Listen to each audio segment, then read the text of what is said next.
change of pace things here. Should I ask this question? Should I use this language? Are there any rednecks out there? Yes, NASCAR season is opening this weekend. Redneckville, feel free to check in. We're talking good old boys. We're talking Daytona 500. Daytona 500 is Sunday, start of the NASCAR season. They call it Speed Week in Daytona.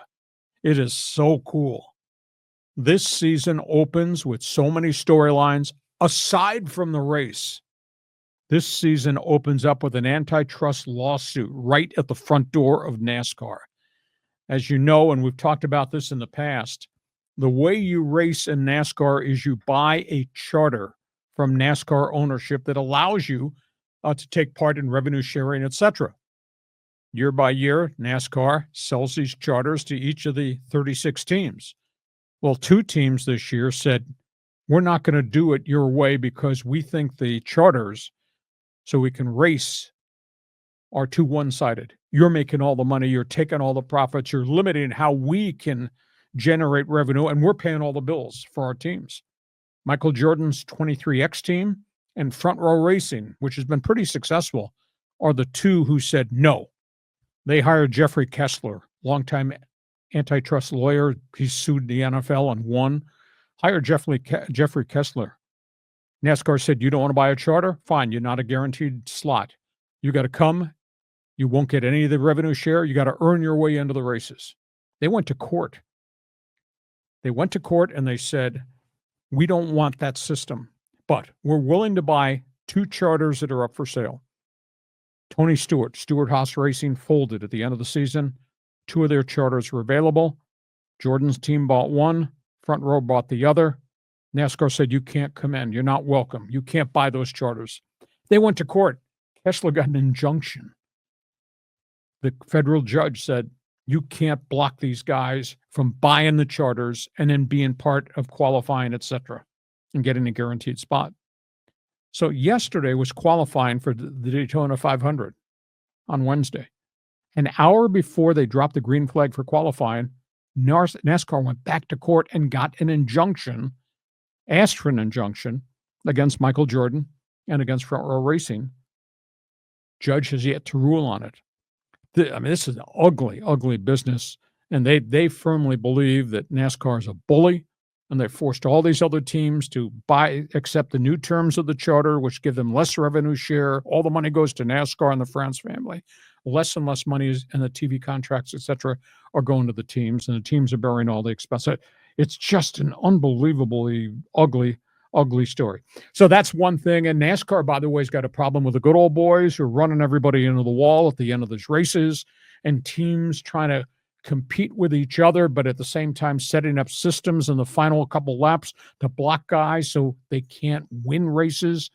You know, I'm running second and I'm trying to catch the leader. You come up from behind me because you're a teammate of the leader and you're bump drafting me into the wall. NASCAR's got some real problems with how these races end and what these drivers are doing. And now the NASCAR, which tends to change its rules a lot, they've come up with this thing called the world-class exemption, where you got all these drivers trying to qualify who are not teams that race all year. And they want the right to come in to qualify and get a spot on the starting grid. Indy 500 champion Helio Castroneves is making his debut. Jimmy Johnson, who owns the team, is coming back. He's trying to qualify. They want what they call world-class exemptions. They've gone to NASCAR and said, would you give us, based on our career success, a world-class exemption that'll give us a locked-in potential starting spot, whether or not we can qualify into time trials or not? And NASCAR did it. And some of the teams are saying, why the hell these guys, even though they're world-class people, they're not running full-time, why are we giving them an exemption to be on the starting grid? So NASCAR is really cool.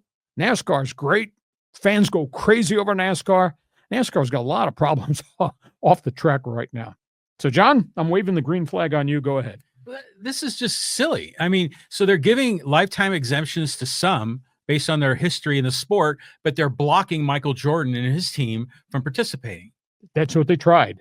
And that's why Jeffrey Kessler is a very famous antitrust lawyer. That's just stupid. I mean, like I know the argument against Michael Jordan and against Andretti about going into F1 is they didn't want to like split the pie too many ways. But that is such a what do they call it? A zero sum mentality. You know, if you add Michael Jordan, you know, to NASCAR, you have an opportunity to grow the sport and expose the sport to people that normally don't watch auto racing. The pie gets bigger. You know, so the slices are chunkier, you know, in that big pie. Well, Michael Jordan said these other teams got bullied and intimidated by NASCAR to sign the new charter agreement, which gives them less money in revenue share because all the money is going to NASCAR rather than allowed to the team. So it's a racket. Yeah, it's at this point in time, it's not been solved. What is MJ's connection with auto racing? Is it because he was a Carolina guy and all that? Exactly. Grew up with the sport and went into it, and he's had some success. He hasn't won a ton of races, but obviously his name carries a lot of clout in terms of sponsorship and things like that. So, so he's the first one who stood up and said, no, I guess I'm not one of the good old boys. I'm not accepting what you're selling me at face value because I don't think face value is very fair to the teams. There's only one other team. Front Row Racing is the only other one that's joined Michael Jordan in the antitrust lawsuit. But I'll tell you what, Jeffrey Kessler's resume, antitrust victories. Yeah, that's probably going to be coming. They need to let him in. So, hey, you're a good old boy. Do the rednecks have access to laptops, cell phones? Can they join us in Fans Forum? I hope so, you know. Hi, you're a NASCAR fan. Feel free to jump on board.